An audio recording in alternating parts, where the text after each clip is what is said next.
행복을 향한 나의 눈이 번쩍, 지혜를 향한 나의 귀가 번쩍, 세상을 향한 나의 마음을 활짝 열리게 해준 신부님의 토요특강. 참 예수님, 미국에 대한 이해 57회입니다. 미국의 미미한 군사 원조, 그때 한 $1,000, 1년에 $1,000 정도 지원을 해줬어요. 그러니까 이 전쟁 발발 직전 한국의 방위력은 심각한 우려에 있었던 것이죠. 다시 말해서 탱크도 한 대 없었고, 제대로 된 야포도 없었고, 제대로 된 항공기도 없었습니다. 그런데 미국은 알았을 거예요. 북한에 항공기며 탱크며 야포 140문이 있는 걸 알았을 겁니다. 주한 미 군사 고문단은 전쟁 직전 한국군의 보급 상태가 악화되어 1950년 6월 전투부대에 대한 보급과 정비는 필요한 최저 한도에 그치고 모든 종류의 부품은 떨어지고 한국 무기의 15%, 수송수단의 35%는 사용할 수 없는 상태로 북한의 남침 시 15일 이상 지탱하기 불가능하다고 판단하고 있었어요. 그때 남한에는 500명의 군사 고문단이 있었거든요. 그래서 이제 음모론을 주장하는 사람들은 이런 얘기를 합니다. 아마 미국의 북한군 그 전쟁을 유도하지 않았는가. 미국이 참전해갖고 무조건 북으로 밀고 올라가기는 애매하니까 참조하지 않았는가. 그런 얘기들이 오고 가고 있습니다. 이제 2차 세계대전 이후 국제정세가 우리가 좀 알아야 돼요. 세계 2차 대전 이후 미국과 소련 및 그 동맹국들 사이에 전개된 제한적인 대결 상태에 있었어요. 동유럽하고 서유럽하고 동독일하고 서독일하고 소련하고 중국하고 남한하고 북한하고 세계는 이렇게 양분이 일본까지 포함해서 양분이 돼 있었죠. 2차 세계대전이 끝나가는 1945년 5월 나치 독일이 항복하면서 미국, 영국, 양국과 소련 사이의 불안정한 전시 동맹 관계는 해체되기 시작을 합니다. 1948년까지 소련은 동유럽 제국의 좌익 정부를 전부 건설합니다. 그래서 1950년 미국이 경제적으로 공황이 좀 한 번 더 와요. 왜냐하면 전쟁을 너무 많이 일으켰으니까 돈이 필요하니까. 하지만 소련은 이때 특별히 일본하고의 전쟁에서 빠져버리죠. 그러니까 이때 소련은 어마어마한 경제 발전을 해요.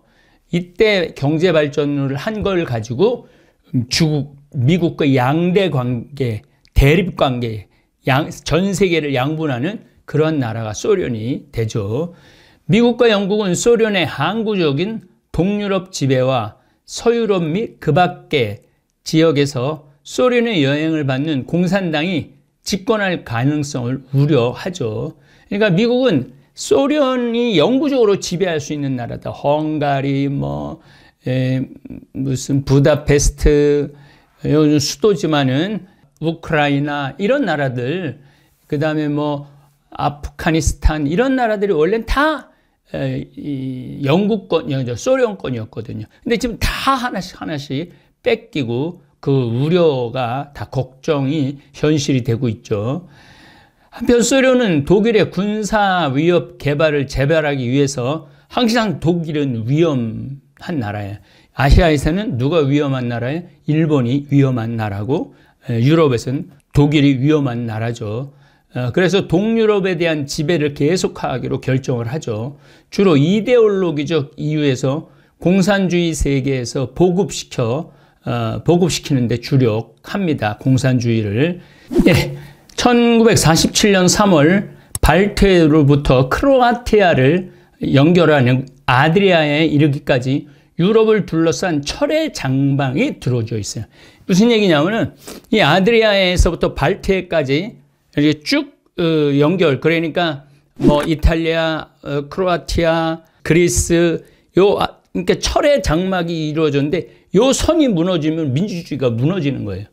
그래서 여기는 윈스턴 처칠의 반공연설 및 미국의 상하원 양원 합동회에서 미국이 공산 세력을 저지하는데 지도적인 역할을 해야 한다는 트루먼 독트린을 발표를 합니다. 이어 6월에 트루먼 독트린에 발맞추어 유럽 부흥을 위해 실시한 마샬 플랜 등이 초기의 자본주의의 냉전을 초래하죠. 자, 이거 제가 여러분들한테 예전에 다 말씀드렸어요. 마샬 플랜 다시 한번 잠깐 설명드릴게요. 2차 세계대전이 1차 세계대전이 끝나고 난 다음에는 니네들 돈 다 내놔. 전쟁이 일으켰으니까. 그래갖고 싹 돈을 뺏었어요. 독일서부터 시작해갖고 어마어마한 배상을 했었어야 돼.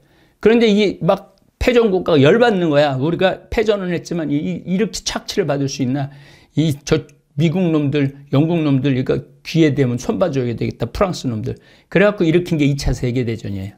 그러니까 그게 끝나고 난 다음에 미국이 이기고 난 다음에 야, 이것도 전쟁 배상을 어마어마하게 해내려고 그러면은 이탈리아, 일본, 독일이 들고 일어날 텐데 이거 이렇게 하지 말자. 그냥 경제적으로 도와주면서 그 나라 경제가 잘 되면 잘 될수록 우리나라에도 경제가 도움이 되니까 그렇게 도와주자. 이게 마샬 플랜입니다.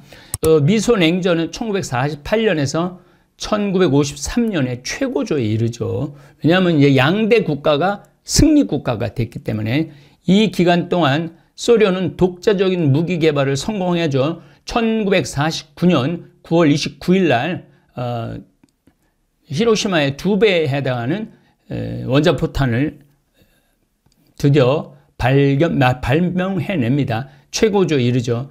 이 기간 동안 소련은 독자적인 핵무기 개발에 성공함으로써 군사적으로 미국과 맞설 수 있게 되었고 미국은 미국대로 늘어나는 소련의 위협에 맞서 1949년 나토, 이거 아주 중요한 국제기구입니다. 곧 북대서양 조약기구라는 유럽 군사동맹 체제를 구축을 하죠. 1949년에는 중국 본토에서 공산당 정권이 1949년 5월 1일 날 들어서죠. 양 진영 간의 긴장 상태는 1948년 소련의 베를린 붕괴로 위기를 맞았다가 1950년 한국에서 6.25 전쟁으로 폭발이 되죠. 미국 소련 신탁 통치. 미국 정부 내에서는 전쟁 후 한국 문제에 대하여 한국인 절대 당수가 문맹이며, 그리고 97%가 문맹이었으니까요. 가난하다는 것과 정치적 민주주의 경험이 없다는 점, 또 경제적으로 후진적이고 미개해서 일제 지배에 의해 자유가 무엇인지도 모르는 상황을 근거를 들며 한국을 근대 국가로 성장시키기 위하여 강대국들에 의해 지도를 받아야 한다고 말을 합니다. 대한민국 그렇게 평가절하를 했던 거죠. 그리고 사실은 이런 이유를 들어서 미국은 38선까지 올라가고 싶었던 거예요. 일본에 미군을 5만 명의 미군을 주둔하기에는 너무너무 불안했던 거예요.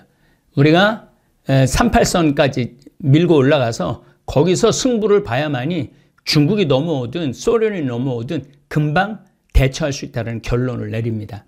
소련의 영향력을 견제하기 위해서라도 한반도를 신탁 통치하는 것이 좋은 해결책이라고 생각을 합니다. 이는 카이로 회담의 카이로 선언에서 적절한 절차를 거쳐 한반도의 독립을 부여한다는 표현으로 되어 있습니다.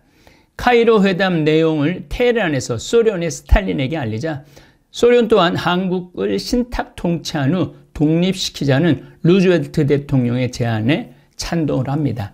이래서 신탁 통치 반대 운동, 남북한 따로 분리해서 독립하는 거 반대, 다 이게 여기서 나오는 거예요.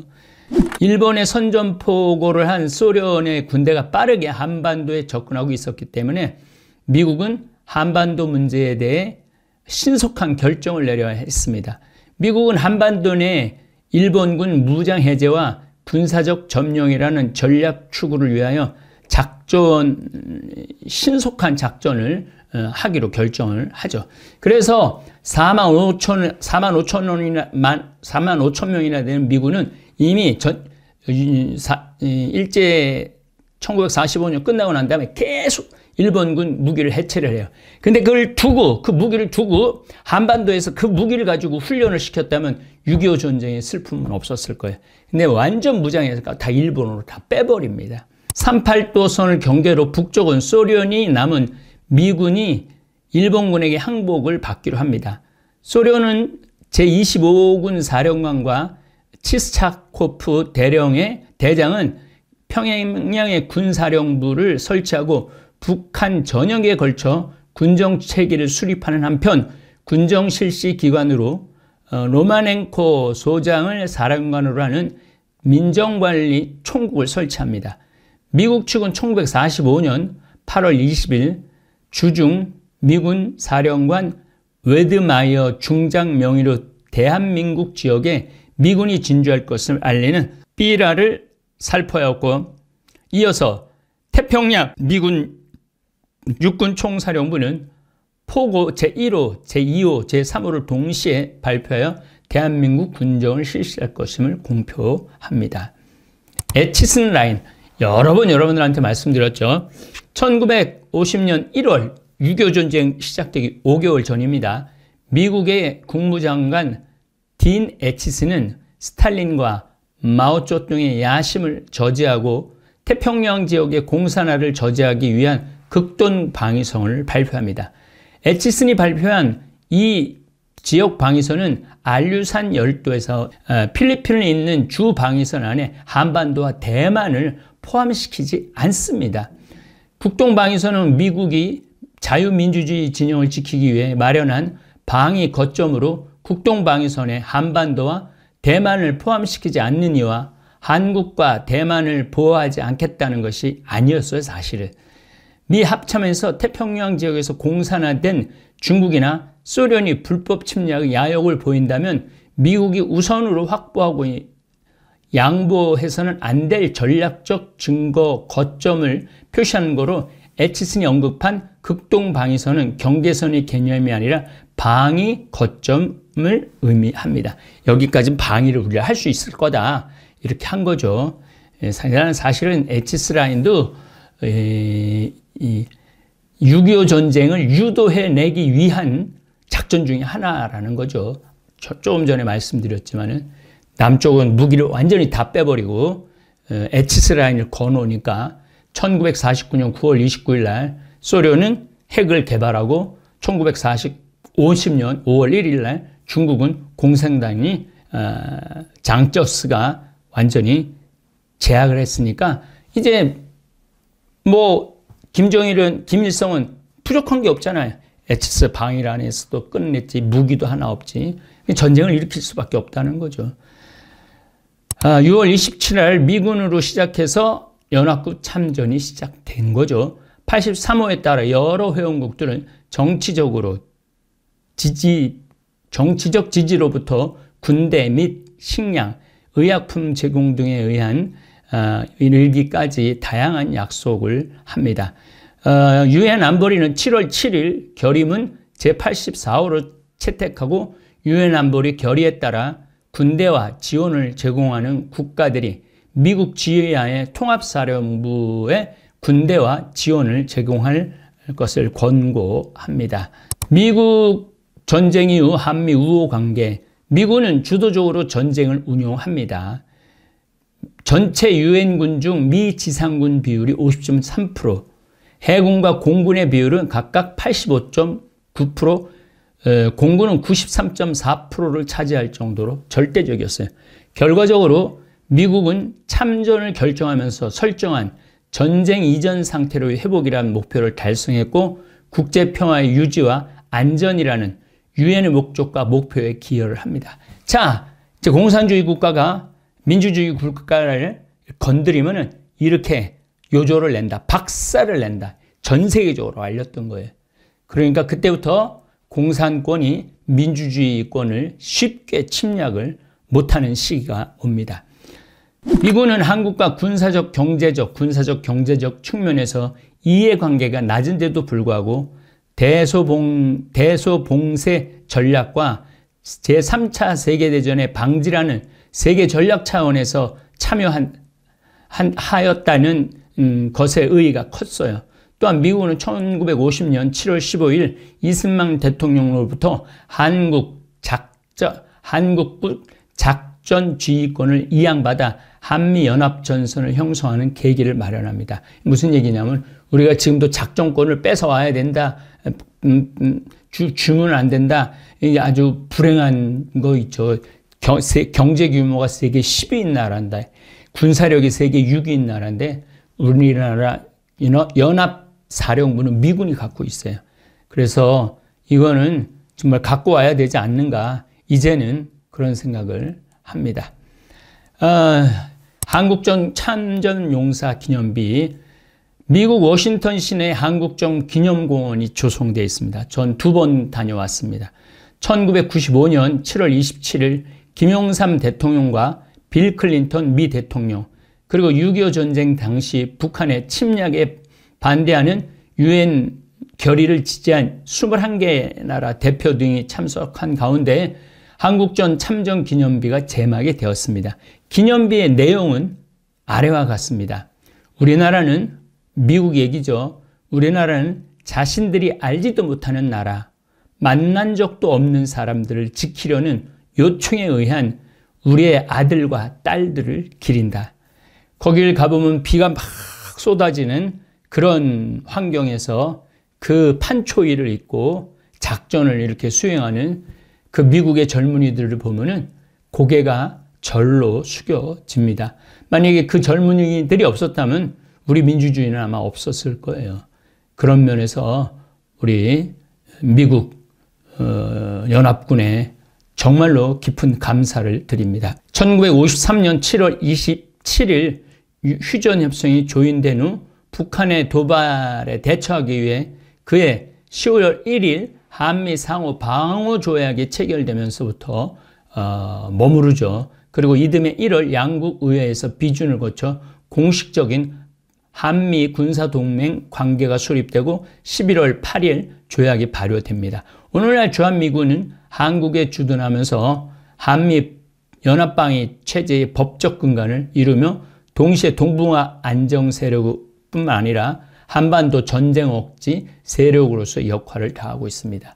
만약에 지금 주한미군이 38선에 아마 있지 않았었다면은 광주 5.18 의거 때도 북한은 밀고 내려왔을 거예요. 아마 여러 번 내려왔을 기회가 있었을 거예요. 그런데 미군이라는 그 좀 막강한 세계 제1의 군인들이 버티고 있기 때문에 밀고 오고 싶어도 내려오지 못하고 있죠. 그런 면에서는 미군이 군사적으로, 경제적으로, 사회적으로 우리나라에 굉장한 안정을 준다라는 거 우리 다볼사이버 교우들 좀 인지를 하고 있었으면 좋겠습니다. 새해가 밝았습니다. 여러분 올 한 해는 정말로 좋은 일만 있었으면 좋겠습니다. 예, 감사합니다.